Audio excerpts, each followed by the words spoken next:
하나님의 말씀 보도록 하겠습니다. 하나님의 말씀은 사사기 2장 11절에서 15절까지 있는 말씀입니다.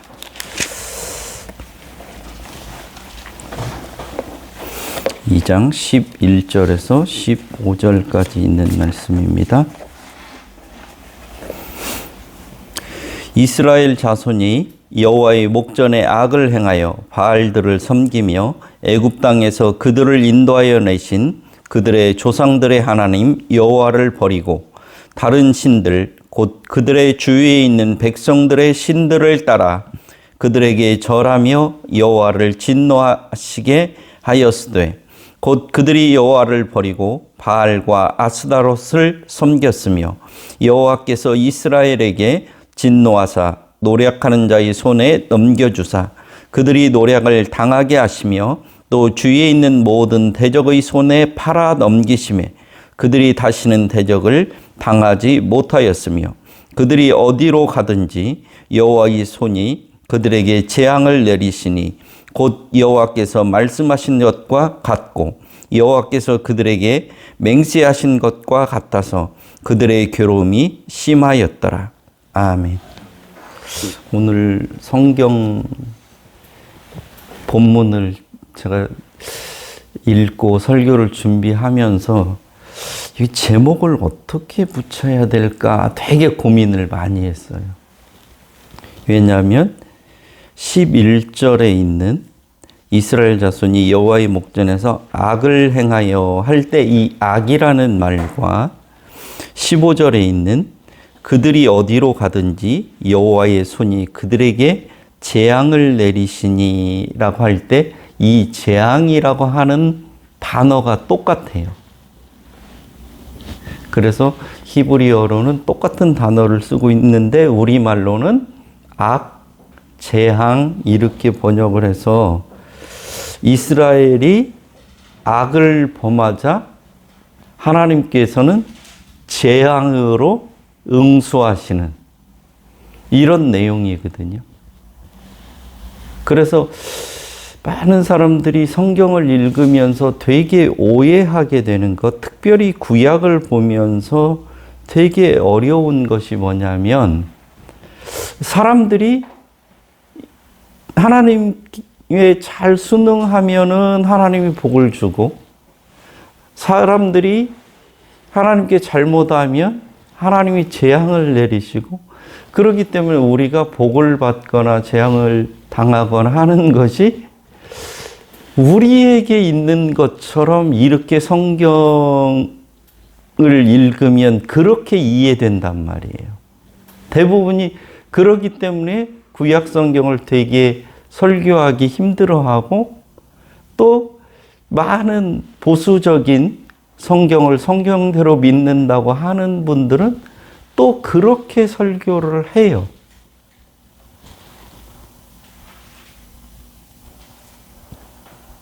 그래서 이런 본문, 특별히 저는 구약을 제가 설교하면서 이런 본문을 이제 늘 대하게 되는데 오늘 본문도 제가 보다가 이 똑같은 단어가 이 인간들에게 사용될 때는 악이라고 번역을 하고 하나님께서 인간들에게 어떤 그 나쁜 결과가 나타나도록 이렇게 할 때는 똑같은 단어를 가지고 재앙이라고 이렇게 번역하고 있고 이래서 이 부분에 대해서 좀 고민을 많이 했어요. 근데 고민을 하면서 그 고민이 풀렸어요.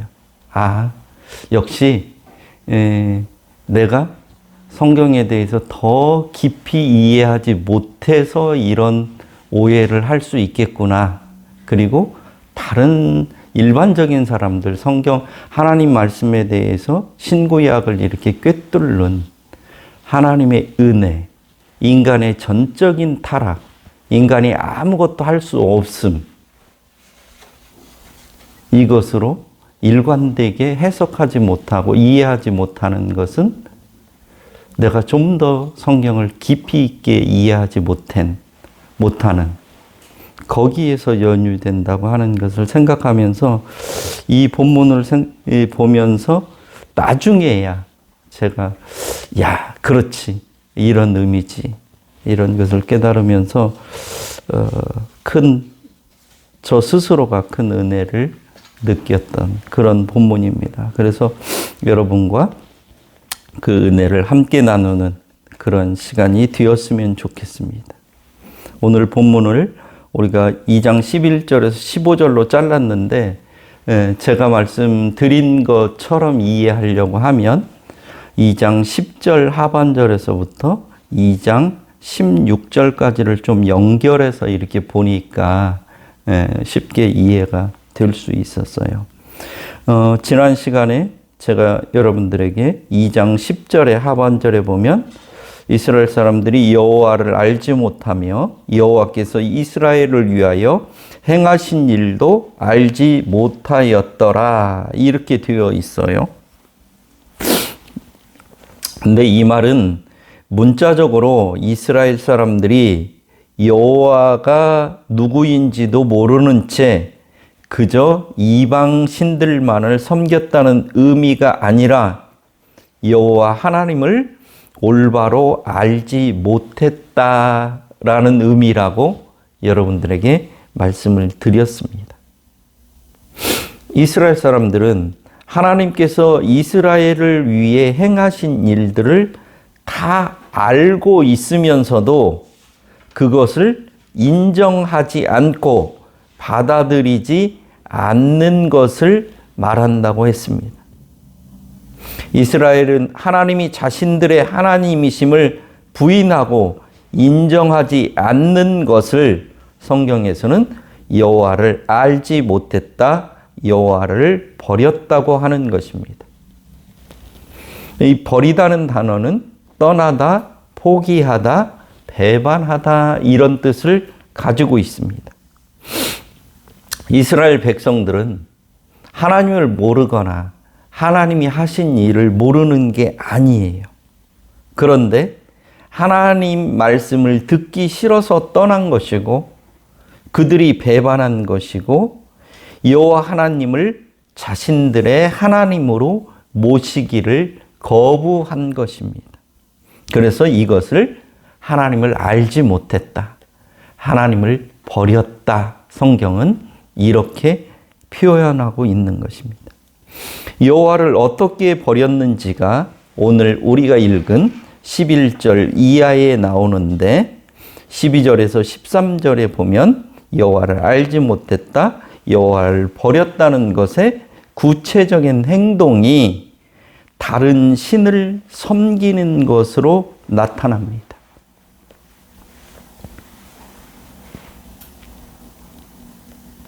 이스라엘 사람들이 하나님을 알지 못했다고 하는 그 표현 또는 하나님을 버렸다, 하나님을 떠났다고 하는 것의 구체적인 행동이 뭐냐면 하나님을 섬기는 게 아니라 다른 신을 섬기는 모습으로 표현된다는 것이.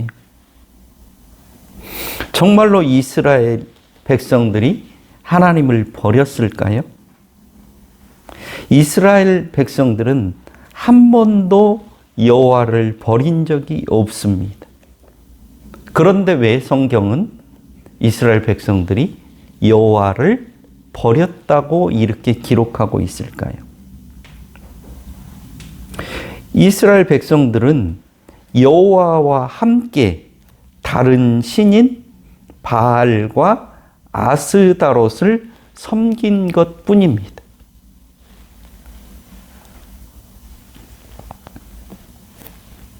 요즘도 마찬가지예요.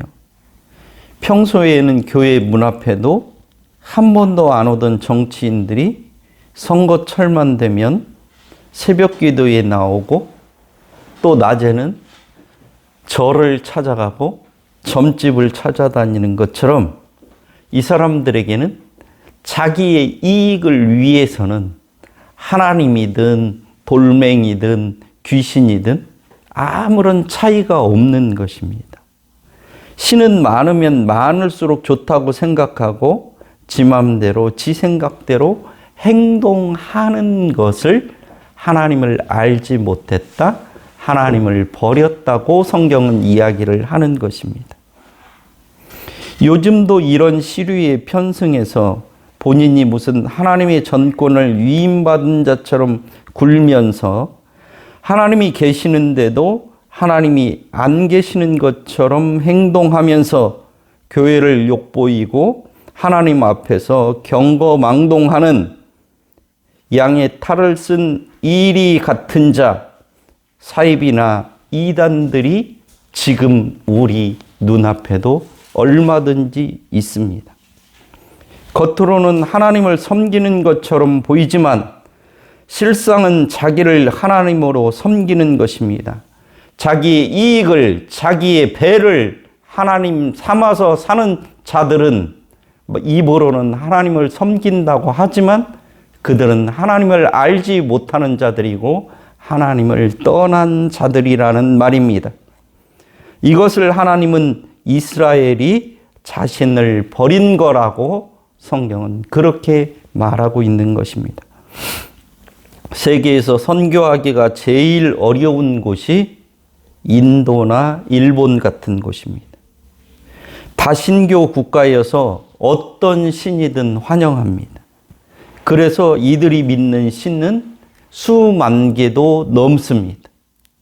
그 중에 예수도 하나일 뿐입니다. 바울이 전도하던 초대교회 시대에 아테네에서는 신이 얼마나 많았는지 모릅니다. 그런데 이상한 신이 하나 있습니다. 그 신은 뭔고니? 이름 없는 신입니다. 신이 무슨 아폴로, 무슨 이렇게 신의 이름을 막 많이 정해놓고 부르다가 혹시 우리가 신이 있는데 그 신의 이름을 빠져먹으면 그 신에게 벌을 받을까봐, 그 신이 노할까봐 사람들이 이름 없는 신까지 만들어서 섬겼던 것이 사도 바울이 전도하던 초대교회의 신입니다.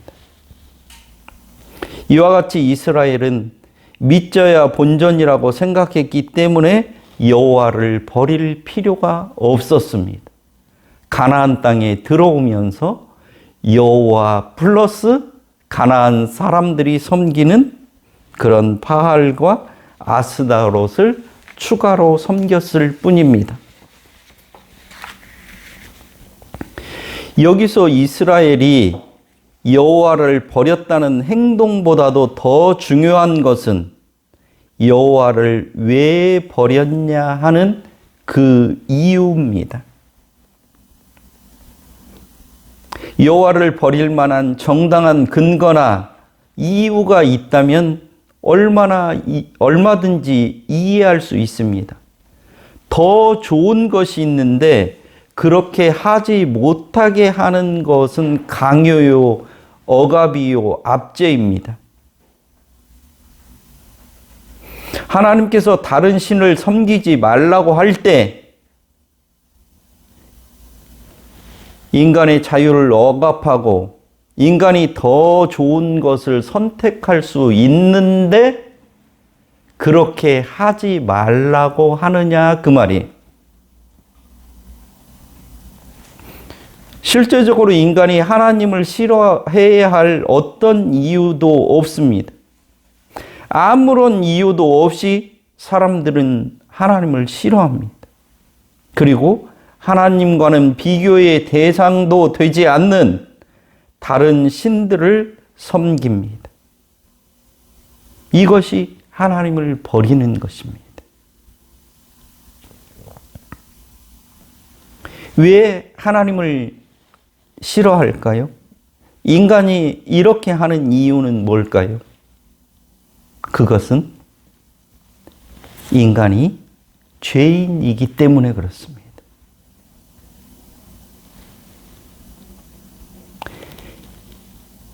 인간이 죄인이기 때문에 다른 종교나 다른 신들을 섬기는 것입니다.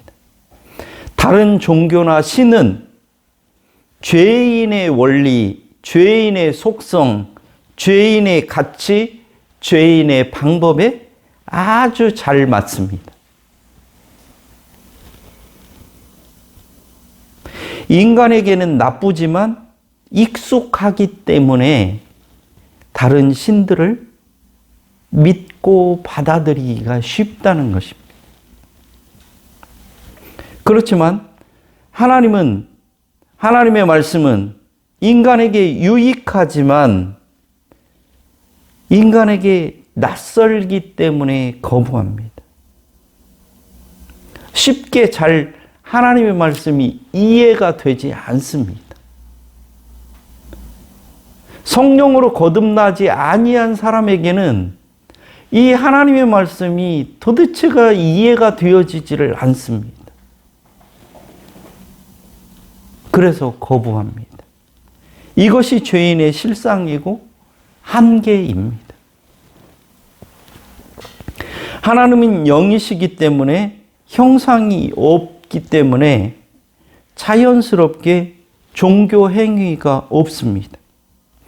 다른 종교는 신의 형상이 있으니까 신이 사는, 신을 모시는 신전이 있습니다. 다른 종교는 신전이 있으니까 거기에서 일하는 자가 있고 신전에서 행하는 온갖 종교 제도와 의식이 존재합니다. 신이 눈에 보이기 때문에 신을 섬기기가 좋습니다. 근데 기독교는 하나님은 눈에 보이지를 않습니다. 영이시기 때문에 그렇습니다. 그래서 인간의 죄인의 속성하고 이 기독교하고는 맞지를 않습니다. 사람들이 다른 종교를 좋아하는 이유는 무슨 특별한 이유가 있어서가 아니라 자기들의 눈에 보이니까 신전도 있고 무슨 모양도 있고 거기에다 대고 빌 수도 있고 절할 수도 있고 뭔가 그 앞에다가 갖다 놓고 자기의 정성도 표할 수 있고 자기가 이만큼 신에게 열심히 한다는 걸 보여줄 수도 있고 이렇다 보니까 인간의 죄인의 원리나 죄인의 속성과 아주 잘 맞습니다. 내가 열심히 뭔가를 하면 이 신이 나에게 뭔가를 줄 수 있다는 이런 인간의 기대와도 아주 잘 맞습니다. 그런데 하나님은 영이시기 때문에 형상이 없어요.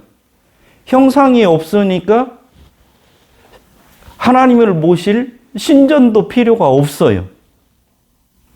신전이 없으니까 일체의 종교 행위도 필요가 없어요.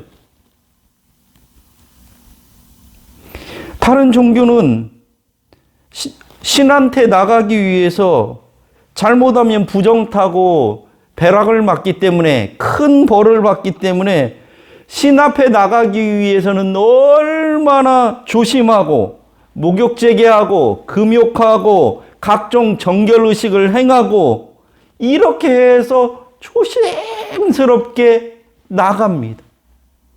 그렇기 때문에 각종 절차와 방법이 되게 복잡하고 의식이 엄청나게 많이 있는 것입니다. 근데 기독교는 부정한 상태로 하나님께 나아갑니다.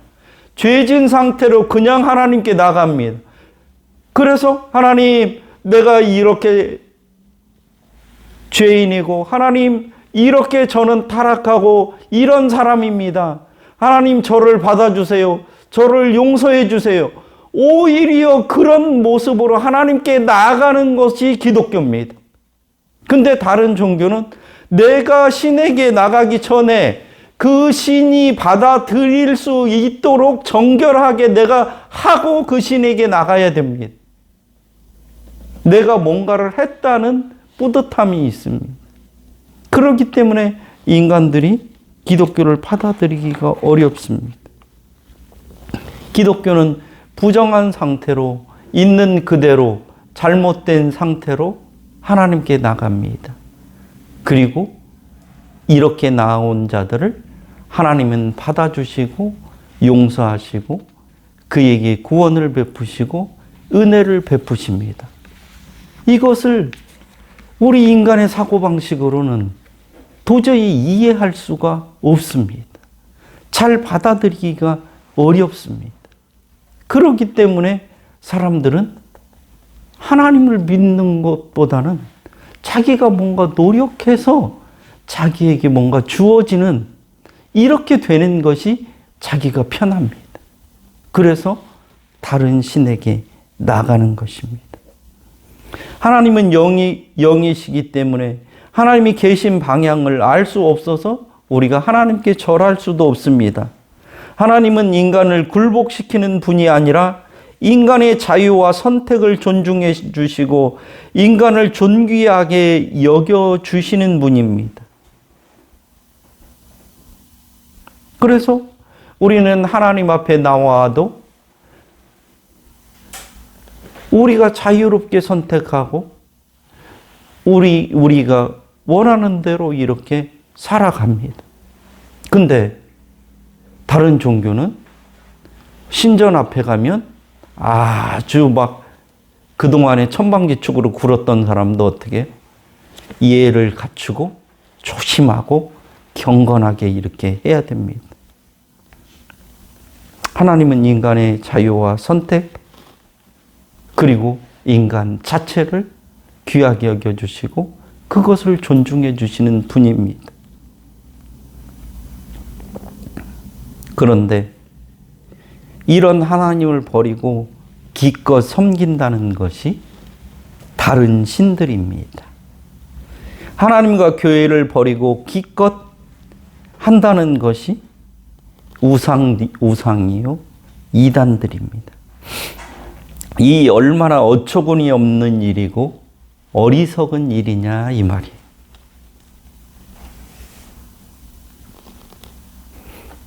굳이 편하게 하나님을 섬기고 하나님의 은혜를 누리며 살아갈 수 있는데 사람들은 굳이 굴레를 만들어서 그 굴레 속으로 들어가서 자기가 뭔가 수행을 하고 열심을 내고 그 앞에다가 뭔가를 갖다 바치고 뭐 이렇게 해야 뭐가 된다고 생각하는 자기 스스로 하나님께서 우리에게 자유를 주셨는데 그 자유를 버리고 속박받는 것이 좋다고 그 계율 속으로 들어가서 자기가 뭔가 해보겠다고 또 헤매고 그것이 또 안 되니까 어떻게?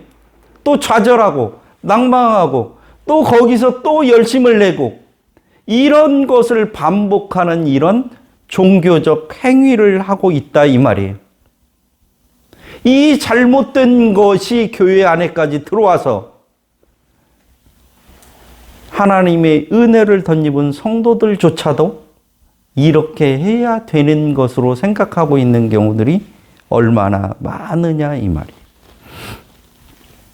하나님께서는 뜻과 섭리가 있으셔서 미리 계획하시고 스스로 이 일들을 책임지시는 분이십니다.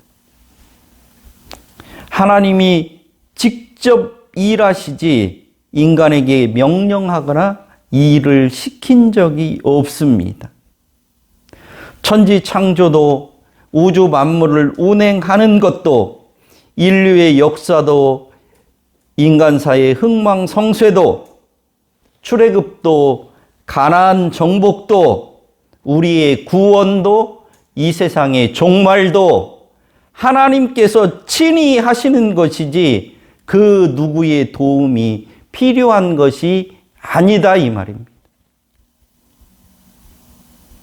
가나안에 정착한 이스라엘이 하나님을 위하여 한 일이 아무것도 없습니다. 하나님께서 자신들을 위하여 이루어 주신 삶을 인간은 신나고 즐겁고 하나님의 은혜 안에 누리며 살면 되는데 그 행복을 누리며 사는 것에 실패한다 이 말이에요. 왜? 인간의 죄성에 계속 끌려서 자기가 무언가를 해야 된다고 생각하기 때문에 그렇습니다.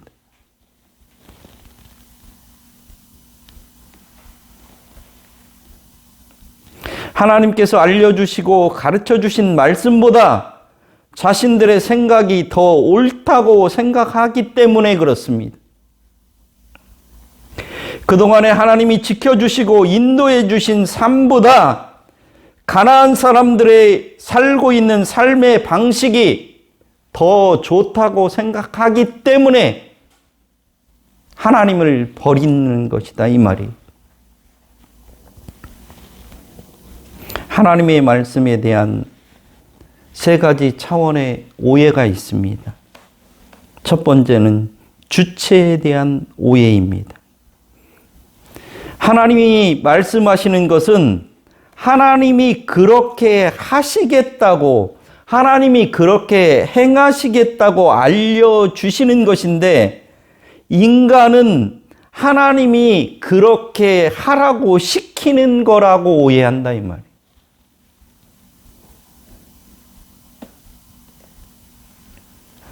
심부름꾼은 심부름만 잘하면 돼요. 그거에 대해서 책임질 필요가 없어요.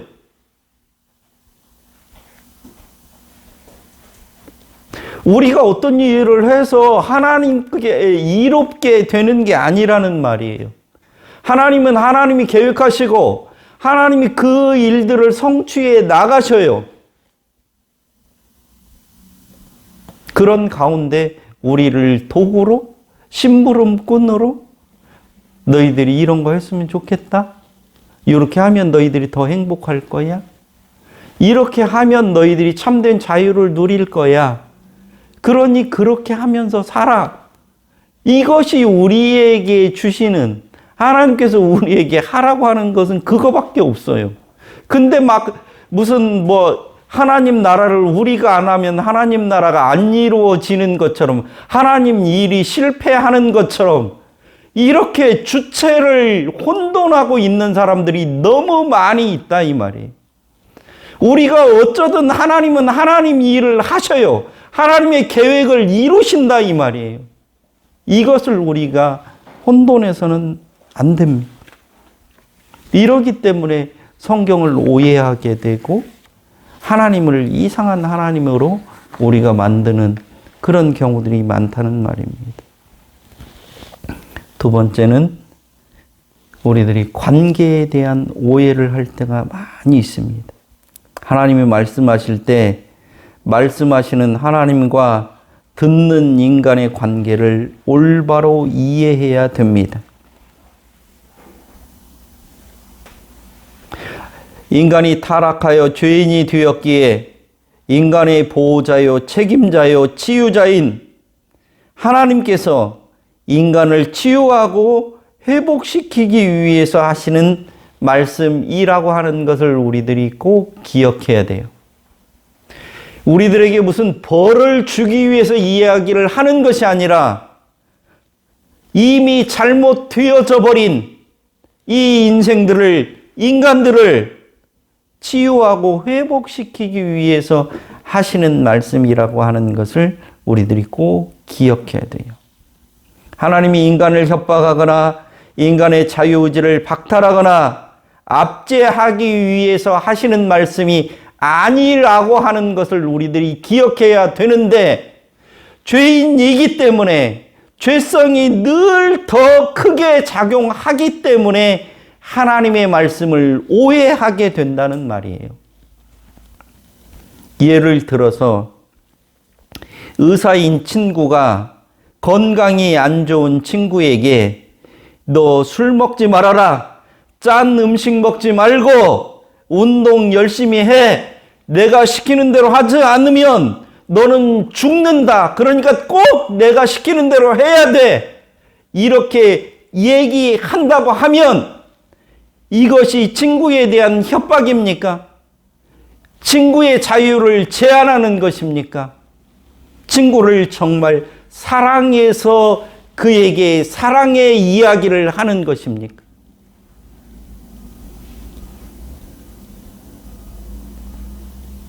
하나님이 우리에게 이 말씀을 하시는 것은 병든 인생, 지옥을 갈 수밖에 없는 인간들, 하나님을 떠난 죄인들에게 그 병으로부터, 그 죄의 결과로부터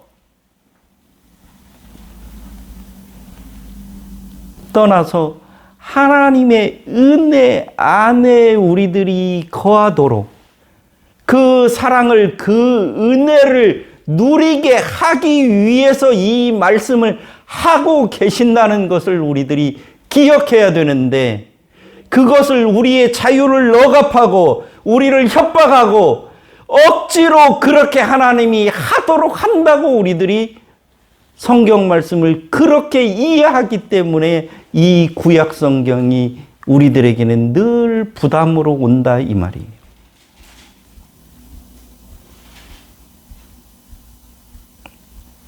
하나님은 이런 인간의 실상, 죄인들의 실상, 죄의 결과가 어떤 것을 가져오는지 이것을 인간들에게 말씀하시는데, 참된 길, 어떻게 해야 인간이 살 수 있는지, 행복의 길이 무엇인지, 참된 인생이 무엇인지, 어떻게 해야 올바른 인간다운 삶을 살 수 있는지를 말씀하시는데, 죄인이기 때문에 늘상 그 말씀이 거북하게만 와서 느껴진다 이 말이에요.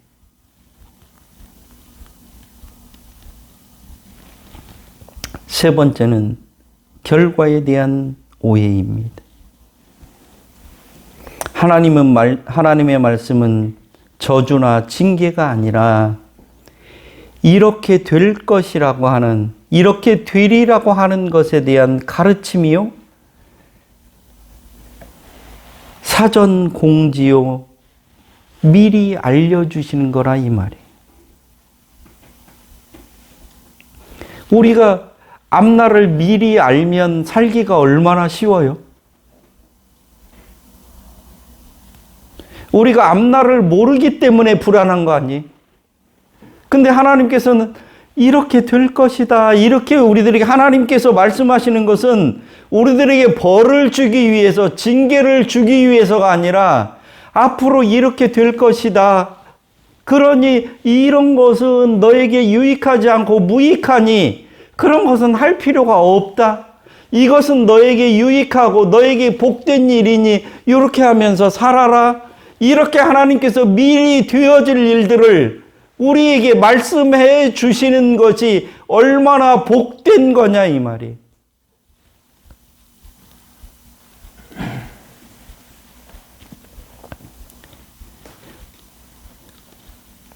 어려움에 처한 인간을 치유하기 위한 가르침, 회복을 위한 제안, 온전히 되도록 하는 하나님의 방침인데, 그 방침을 따르지 않으면 당연히 잘못된 결과가 나타나게 된다고 하는 것.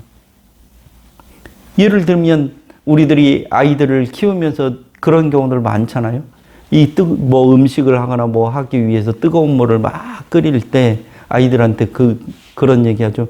야, 뜨거운 물 조심해라. 그거 만약 엎어지면 내가 화상을 입거나 크게 다쳐서 어려운 일을 당하게 되고 병원에도 입원해 있어야 되고 흉터도 남고 어려운 일 당하니 그 뜨거운 물 가까이 가지 마라. 조심해. 그거 만지려고 하지 마. 이런 얘기 우리가 미리 가르쳐 주잖아요, 애들한테. 왜? 그 아이가 그런 어려움, 고통을 안 당하게 하기 위해서. 근데 그런 부모님의 말씀을 염두에 두지 않고 홀라당 엎으면 어떻게 됩니까? 그러면 당연한 결과, 화상을 입거나 어려운 일을 당하는 그런 결과가 돌아오는 거예요. 재앙이라고 하는 거, 하나님이 재앙을 막 내려가지고 인간이 잘 살고 있는데 거기에 벌을 막 줘서 인간이 고통을 당하는 것이 아니라, 하나님께서는 너희들이 그렇게 하면 이런 어려운 결과가 당연히 올 거야. 그러니 그렇게 하지 말아라. 이렇게 경고하시는 거예요. 미리 알려주시는 거예요. 그런 어려움을 당치 않도록 하기 위해서 얘기해 주시는 것인데, 무리들은 지가 잘못해놓고 그것을 하나님이 왜 나에게 이런 벌을 주냐, 이런 재앙을 주냐, 이런 얘기를 한다 이 말이에요.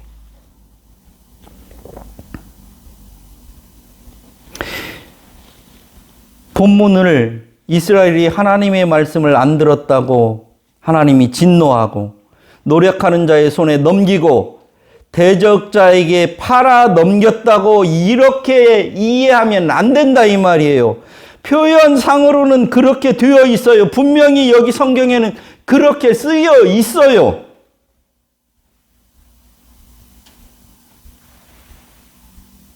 그렇지만 하나님이 치사하게 그것 좀 잘못했다고 보복하시는 것으로 이해하면 안 된다 이 말이에요.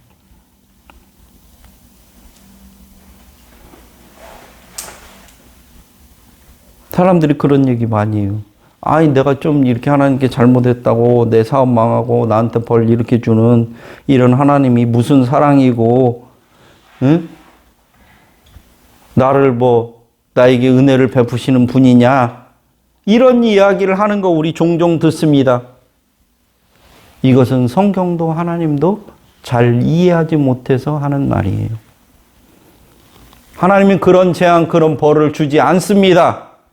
자기가 잘못해서 그런 결과가 따라온 거예요. 우리 부모, 여기 우리 자녀들을 다 키우니까 자녀들이 부모의 기대와는 다르게 어처구니 없는 일을 저질렀을 때 좀 심하게 말씀하시는 분들은 이런 이야기도 하죠. 너 같은 건 없었으면 좋겠다. 당장 나가서 죽어라. 이런 말도 안 되는 이런 일들을 저질러다니 이게 있을 수 있는 일이냐. 막 이렇게 분노하거나 막 욕하시는 그런 부모님들도 있을 수 있어요. 그게 진짜 그 자녀가 자기 집을 나가라는 거예요? 그리고 나가서 진짜로 죽으라는 거예요? 이것은 그 부모의 안타까움, 진짜 이거 말도 안 되는 이 일에 대한 절망감, 이렇게 되면 안 되는데 하는 이런 거에 대한 애타는 부모의 심정, 이런 것들을 표현하는 것이지 정말로 집을 나가고 이렇게 하라는 그런 얘기가 아니지 않냐 이 말이에요. 성경에서 이렇게 표현되어 있는 것은 인간들이 잘 이해할 수 있도록 하나님이 이스라엘 백성에게 갖는 그 기대가 가나안 땅에서 이제 새로운 백성으로, 하나님의 백성으로 이들이 하나님의 평화를 누리며 정말로 참된 자유를 누리며 살기를 하나님께서는 기대하고 있는데, 이들이 기껏해서 가나안 땅에 들어가서 한다는 일이 바알과 아스다롯을 섬기고 다른 신을 쫓아가는 이런 삶의 모습을 보면서, 그게 진짜 바알이나 아스다롯을 찾아가서 이스라엘 백성들이 잘 되는 일이라면 그것은 하나님이 말씀하실 필요도 없는 일이지만, 분명히 멸망으로 가는 것이 뻔한 일인데도 하나님의 말씀에는 귀 기울이지 아니하고, 하나님이 그동안 이들을 출애굽시켜서 이 가나안 땅까지 들어오기까지 하나님께서 어떤 일을 하셨는지에 대해서는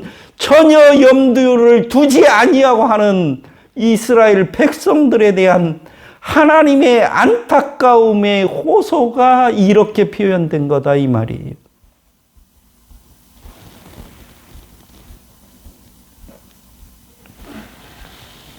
이런 표현을 제대로 이해하지 못하는 것은 우리들이 하나님에 대해서 오해하고 있는 것이고, 인간의 상태에 대한 무지와 하나님의 말씀에 대한 오해 때문에 생기는 거예요.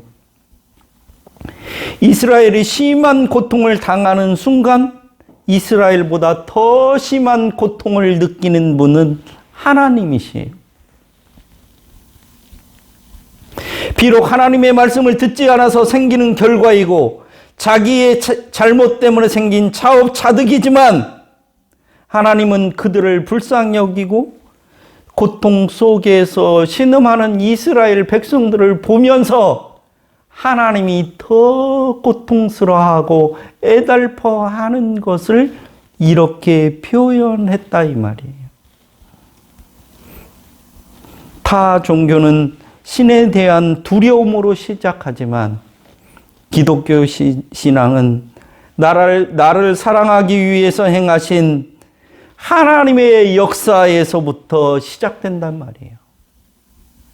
아무런 가치가 없는 무가치한 인간을 향한 하나님의 사랑이 어떤 것인지 이거에 대한 깨달음으로부터, 이거에 대한 감사로부터, 이거에 대한 인정으로부터 기독교의 신앙은 시작이 되는 거예요. 그리고 이것을 제대로 아는 사람이 하나님을 아는 자예요. 이것을 제대로 모르는 자가 하나님을 알지 못하는 자라고 성경은 이야기하고 있다 이 말이에요. 이스라엘 백성이 아무리 하나님을 떠나고 하나님의 말씀을 배반하지만 이들에게 하나님은 또 은혜를 베푸시고 하나님이 어떤 분이신지를 또 깨닫게 해주시는 그런 분이 우리가 믿는 하나님이란 말이에요. 인간이 잘하고 잘못하느냐에 따라서 벌도 주고 복도 주는 그런 세상의 잡신, 그런 것들과 비교할 수 없는 그런 분이 우리가 믿는 하나님이라고 하는 거예요. 그렇기 때문에 하나님 앞에 두려움은 사라지는 거예요. 내가 잘못했어도 당당하게 하나님 앞에 또 나가는 거예요. 하나님, 저는 이럴 수밖에 없는 인간입니다. 하나님의 은혜가 필요한 존재입니다. 하나님의 은혜만이 내가 이 땅에 존재할 수 있는 그런 근거가 됩니다. 이런 저를 하나님 또 받아주시고 또 하나님의 은혜 안에 머무를 수 있도록 하나님 저를 인도해 주세요. 저는 하나님의 은혜 안에서 자유롭고 하나님의 은혜 안에서 평안한 삶을 살아갈 수 있도록 해준 것에 대한 감사합니다. 하며 사는 것이 신앙생활이고 기독교인의 삶입니다. 하나님을 올바로 이해한 자들의 삶입니다. 이런 은혜가 우리 모두에게 있기를 간절히 축원합니다. 기도하겠습니다. 하나님 아버지, 우리가 고통당할 때 우리보다 더 괴로워하시고 애달파하시는 주님의 마음을 늘 깨달아 알 수 있도록 주님 은혜 베풀어 주옵소서. 그래서 하나님, 정말 작은 부분이라도 하나님이 주신 은혜를 잘 기억하고 감사하고 그것을 누리며 살아가는 복된 삶이 되도록 주께서 날마다 깨닫는 은혜를 더하여 주옵소서. 예수님의 이름으로 기도드립니다.